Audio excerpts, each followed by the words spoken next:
നമുക്കിന്നൊരു ശാസ്ത്ര പരീക്ഷണം ചെയ്താലോ? ഒരു കുപ്പി നിറയെ വെള്ളം. ഇത് പച്ചവെള്ളമാണ് കേട്ടോ. ഞാൻ ഇതിൽ അല്പം നിറം ചേർത്തു. ഞാൻ ഈ കുപ്പിയുടെ അടിഭാഗത്ത് ഈ സൂചി വെച്ച് ഒരു കണ്ണിടാൻ പോവുകയാണ്.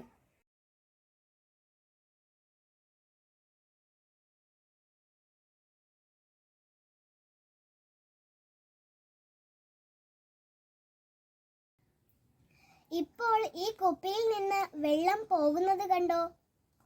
ഞാൻ ഈ പേന എടുക്കുകയാണ്. ഞാൻ വെറുതെ ഈ വീണുകൊണ്ടിരിക്കുന്ന വെള്ളത്തിന്റെ അരികിലേക്ക് ഈ പേന ഒന്ന് വെച്ചു കൊടുക്കുകയാണ്.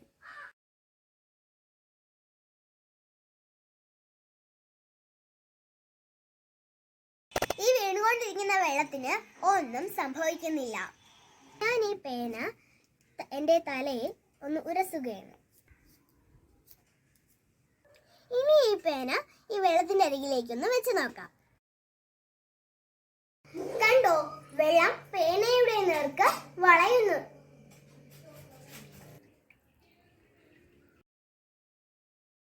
ഇനി നമുക്കിതിന്റെ കാരണം എന്താണെന്ന് നോക്കിയാലോ? ആദ്യം ഞാൻ ഈ പേന വെച്ചപ്പോൾ ഈ വീഴുന്ന വെള്ളത്തിന്റെ വഴി മാറിയില്ല. പക്ഷേ രണ്ടാമത് ഞാൻ ഈ പേന എൻ്റെ തലയിൽ ഉരസിയിട്ടാണ് എടുത്തത്. ഉരസിയപ്പോൾ ഈ പ്ലാസ്റ്റിക് പേനയിൽ എന്താണ് സംഭവിച്ചതെന്ന് അറിയാമോ? ഉരസിയപ്പോൾ ഈ പേനയുടെ പുറത്ത് ചാർജുകൾ ഉണ്ടായി, അതായത് വൈദ്യുത ചാർജ്. ഉരസൽ മൂലമുണ്ടായ വൈദ്യുത ചാർജുകളെ സ്ഥിത വൈദ്യുതി അഥവാ സ്റ്റാറ്റിക് ഇലക്ട്രിസിറ്റി എന്ന് പറയും.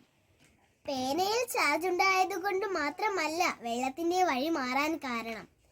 വെള്ളത്തിനും ഒരു പ്രത്യേകതയുണ്ട്. വെള്ളത്തിന്റെ തന്മാത്രയിലും ചാർജുകൾ ഉണ്ടായതുകൊണ്ടാണ് ഇങ്ങനെ സംഭവിക്കാൻ കാരണം.